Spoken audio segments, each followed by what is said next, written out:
Good afternoon, Vande Mataram, Jai Hind. Today we are going to discuss about the Prime Minister and the Council of Ministers. Before that, I have one announcement. Thank you for all your supports. We have reached 110 subscribers. First of all, thank you for that, and keep sharing, and we will soon reach to our target. And don't forget to like the video and subscribe to my channel and click on the bell icon to get the notifications of all the new videos on time. So without wasting time, let's start. So the Prime Minister and the Council of Ministers. So before we will discuss the what is the Union Executive. In Union Executive, the part is covered the President, the Vice President, the Prime Minister, the Council of Ministers and the Attorney General. These 5 parts are under the Union Executive. We will discuss them. We have discussed the President and the Vice President. Today we will discuss about the Prime Minister and the Council of Ministers. So, the Prime Minister. According to our Indian Constitution, the Prime Minister is the real head of the country or the real head of the executive.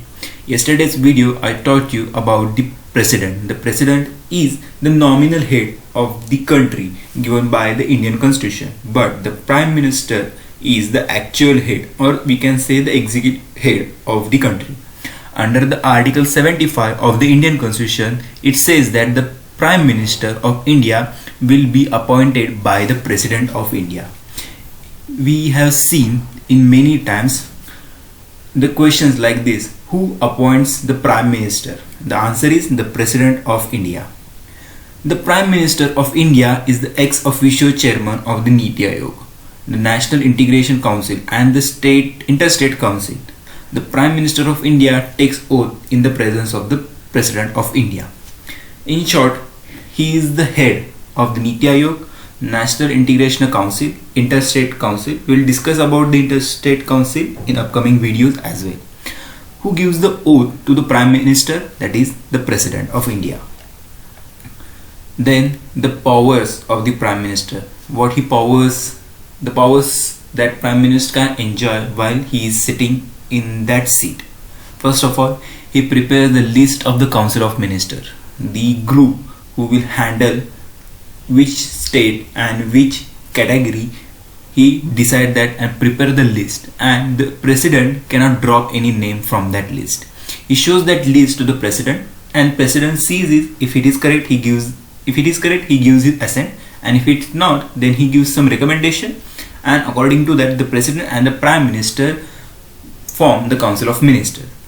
The Prime Minister distributes the work to the different ministers. As I said, he can dismiss any.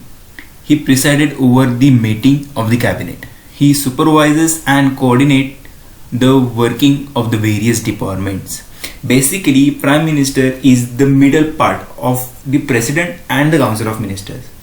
The President gives some suggestions to Prime Minister, and the Prime Minister distribute in his cabinet, or we can say the Council of Ministers. And if Council of Ministers have some suggestions, they give it to the Prime Minister, and the Prime Minister give that to the President.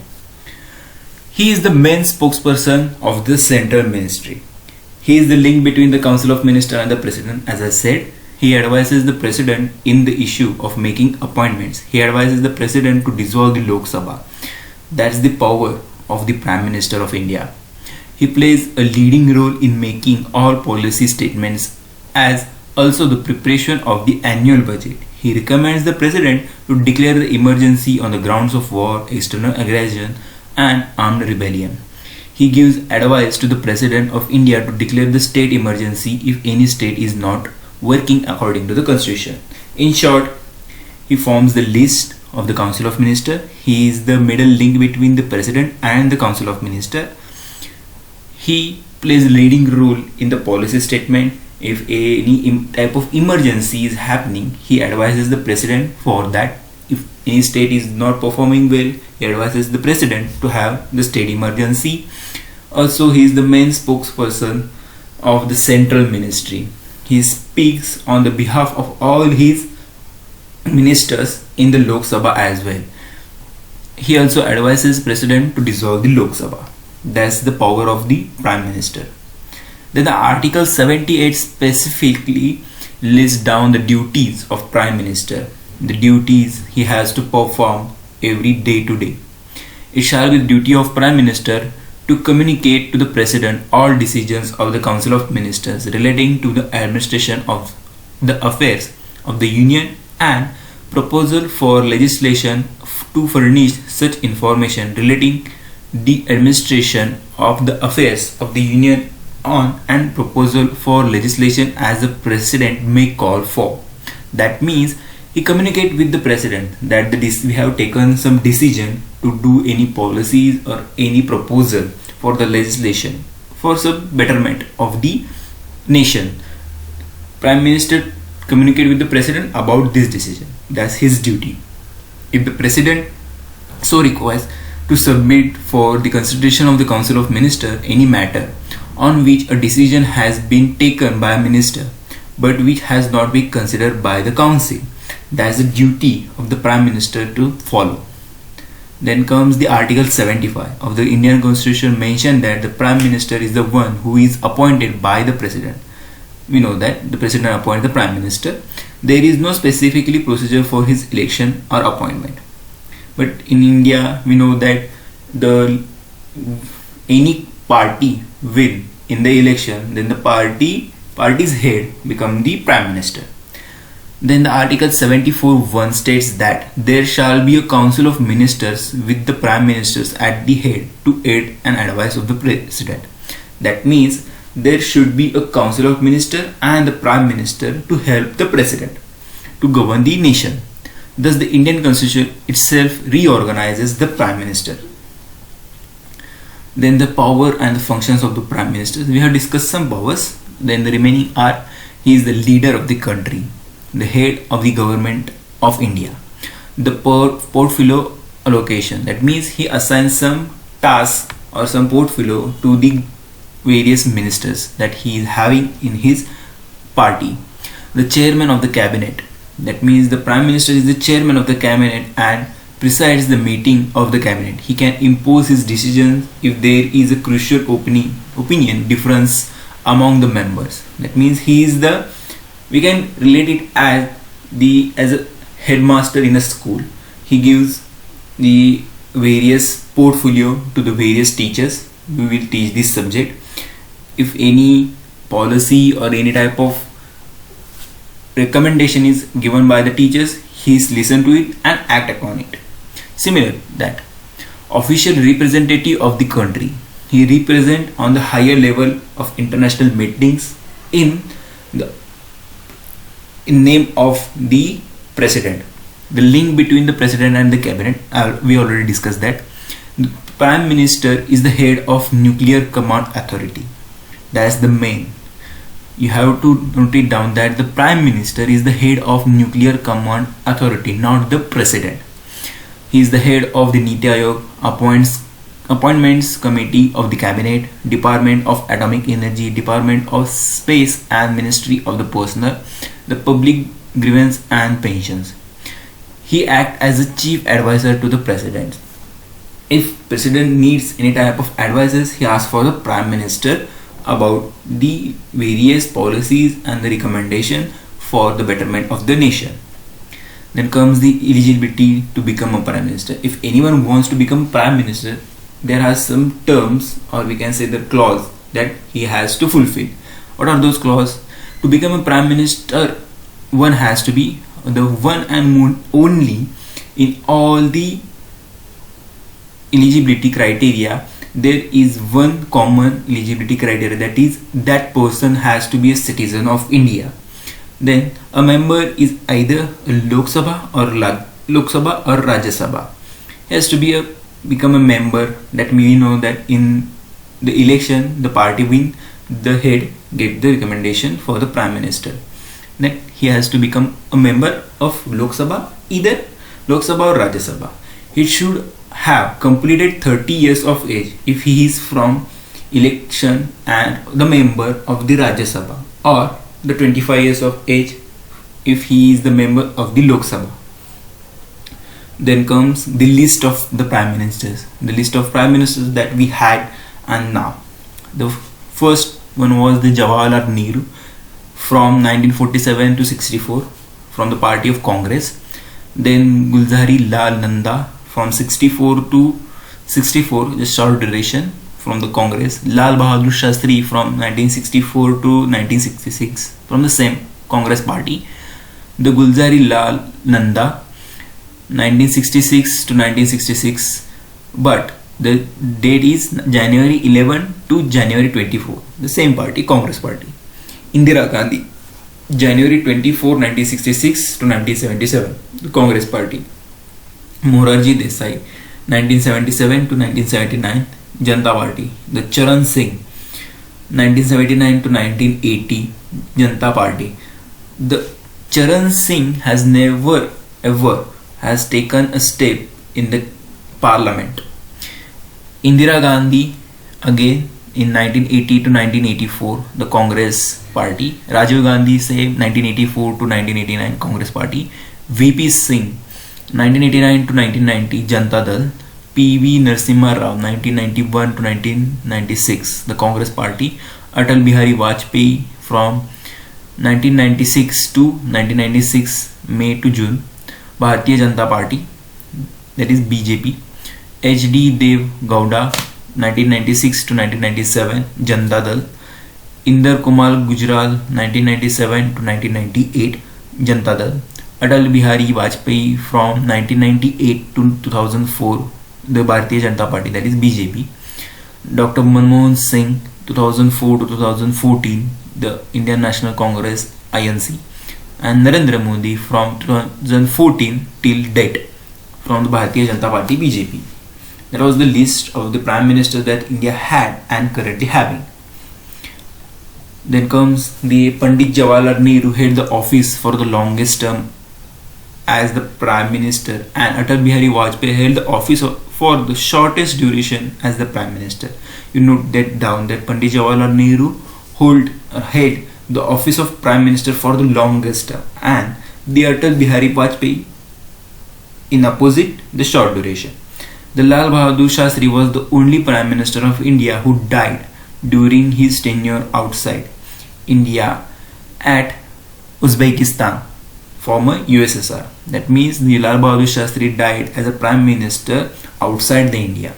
6 people became Prime Ministers after becoming 6 Chief Ministers of their respective states. They are Morarji Desai, Charan Singh, VP Singh, PV Narasimha Rao, HD Devgonda, and Narendra Das Modi. Morarji Desai was the Chief Minister of the Eastward Bombay state during 1952 to 1956. He became the first non-Congress Prime Minister in March 1977, Morarji Desai. Then the Charan Singh, who succeeded him as the Prime Minister in 1979, was the Chief Minister of undivided Uttar Pradesh in 1967 to 68 and again in 70. VP Singh became a Prime Minister in the National Front government. PV Narasimha Rao, the first Prime Minister from the South India, held the post of the Prime Minister. He was the Chief Minister of the Andhra Pradesh. HD Devgonda was the Chief Minister of the Karnataka, who was chosen to lead the United Front government. He was the Chief Minister of Karnataka from 1994 to 1996. Narendra Das Modi, we all know, he is currently the Prime Minister of India. Then comes the important facts. The longest serving Indian Prime Minister, we already discussed, the Jawaharlal Nehru. Second longest serving Indian Prime Minister, Dr. Manmohan Singh. Acting Prime Minister twice, Gulzar Lal Nanda. He has been elected as a Prime Minister twice. And also the Narendra Modi. The first woman Prime Minister, Indira Gandhi. The first non-Congress Prime Minister of India, Morarji Desai. The Indian Prime Minister received Pakistan highest civilian award, the Morarji Desai. Youngest Indian Prime Minister, Rajiv Gandhi. First Prime Minister from South India, PV Narasimha Rao. First Prime Minister of India who was a member of Rajya Sabha, HD Devgonda. He was the member of the Rajya Sabha, and all others are members, was the member of Lok Sabha. You have to remember these important facts in point of view of exam. Then what are the PM's roles? The Harlot, the Interstellus, Luna Mercus. These are the short terms given by some people all around the world. Then comes the Central Council of Ministers. What is this Council of Ministers? That is basically the party of the Prime Minister that is leading. Suppose we take the Narendra Modi, our Prime Minister, and he is having his Council of Ministers. That's Rajnath Singh, the CM of UP and all other CMs of various states, in which he has won, the party has won.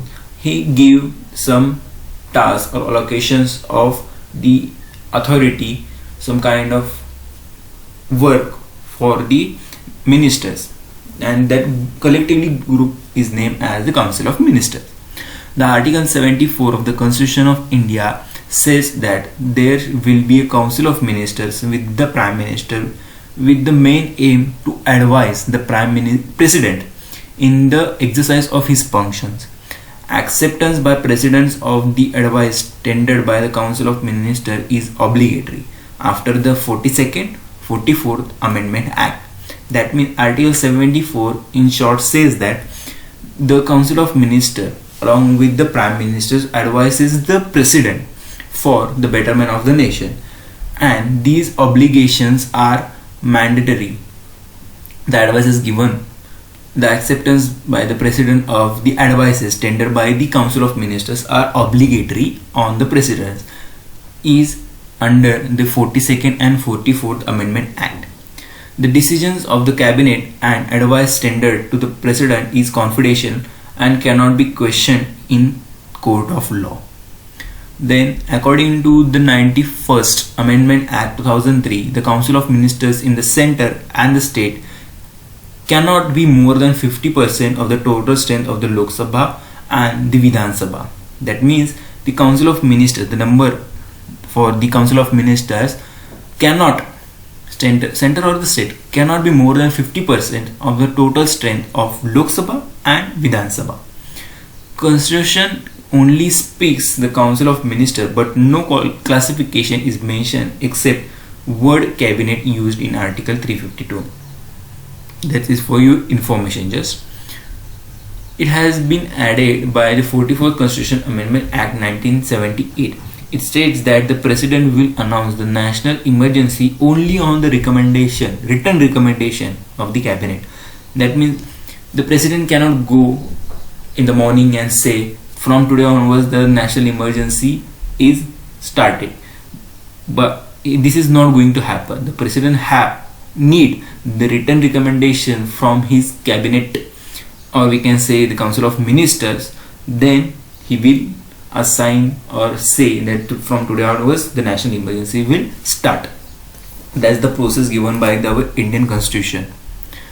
Then comes the, what is the Council of Ministers? We discuss there are three categories of the minister: the Cabinet Minister, the State Minister, and the Deputy Minister. We'll discuss them one by one. So first one is the Cabinet Minister. What is the Cabinet Minister? The Cabinet is the informed body of the senior ministers who form the inner circle. The Cabinet Minister head the ministry and is giving an independent charge. The Cabinet Minister attends the meeting of the Cabinet on its own right. In short, the Cabinet Minister is the Mantri Mandal, the Cabinet Minister plus Prime Minister. The role of the Cabinet. What are the role of the Cabinet Ministers? It is the apex executive body of the central government. That means his Cabinet Minister is at the top, then comes this State Minister, and lastly the third one. So what are the role of the Cabinet Minister? The apex body of the central government. It is the highest decision making body in our political administrative system. In short, in a family we have father, mother and the children. The father, in India we say the father and mother, our parents are at top, then comes the children. So similarly the parents are Cabinet Ministers. They take the higher decisions, apex executive body. You can correlate with that. It is the main policy making body of the central government. It is the chief disaster manager and deals with all emergency situation. It deals with all major legislative and financial matter. In short, like our parents, they deal with all the emergency, they give higher decision making power they have. If the policy making they do, our parents, and they are the apex executive body. So in short, the cabinet minister is like our parents. Then comes the minister of states, that means the children. The minister of the state can be given the independent charge of the ministry. The main work of the minister of the state is to assist the cabinet minister in doing his work. He cannot attend the cabinet meeting on his own right, but only attend the meeting when he asks to attend. That means the minister of the state he has given some independent charge. He cannot attend the cabinet minister until he is invited for that meeting. The deputy minister. The deputy minister assists the cabinet ministers and the minister of state. They do not participate in cabinet minister, thus they do not have a say in policy making. That means first one is the cabinet minister, then the state minister, then the deputy minister. Cabinet minister is the highest apex part. Then the state minister advises the cabinet ministers for various parts, and if state ministers are called for the meeting of the cabinet, then they go. But the deputy ministers, they do not participate in cabinet meetings. The committees. Cabinet committees are organizations that plays an important role in reducing the workload of the cabinet. Thus, these committees are extra constitutional in nature and are not mentioned anywhere in the constitution. Basically, this committee is for the cabinet ministers. They assign the role for various ministers to reduce the workload, and this is the extra constitutional body, and this is nowhere written in Indian constitution, the cabinet committees. There are various types of committee. The standing cabinet committee, they are permanent in nature with a specific functions. They have some specific functions regarding the various policies or the recommendation for the betterment of the nation. The cabinet minister are called its a member, while those without cabinet committee rank are called the special envoy. That means if you are cabinet minister, they are known as members. If you are not the cabinet minister, then you are known as the special envoy. That means you are invited to that committee. Then comes the ad hoc committee. These are temporary in nature and are constituted from time to time to perform specific tasks. That means these ad hoc committees are not, we can say, having a permanent body. They are just temporary body. They help the committee for various matters, and they are constituted time to time for betterment of the nation. Now we will discuss about the composition of this. So first and foremost is the cabinet committee consists of 3 to 8 people. Even ministers who are not part of the cabinet can be added to the cabinet committee. Typically each cabinet committee has at least one cabinet minister. Cabinet committee may be formed both the Lok Sabha and the Rajya Sabha. Before that, in standing committee, there are various types of committee, that are the financial committees, the estimate committees, the departmental standing committee, the committees to inquire, the committees to control, the committee relating to the day-to-day business of the house, the housekeeping committees, and the service committees. These are the various types of the standing committees that we are having in India. Also in ad hoc committee there are 2 committees, that are inquiry committee and the advisory committee. These are not that much of importance, so I just given you in short idea of the standing committees that we are having and the ad hoc committees that we are having. So that's it for today for the Prime Minister and the Council of Ministers. So don't forget to like, subscribe and share. And again, thank you for reaching the target of 100 subscribers, and keep sharing this channel or the videos to grow more. And don't forget to like. This will support me and my team very much. Thank you. We will meet tomorrow at the same time. Have a good day.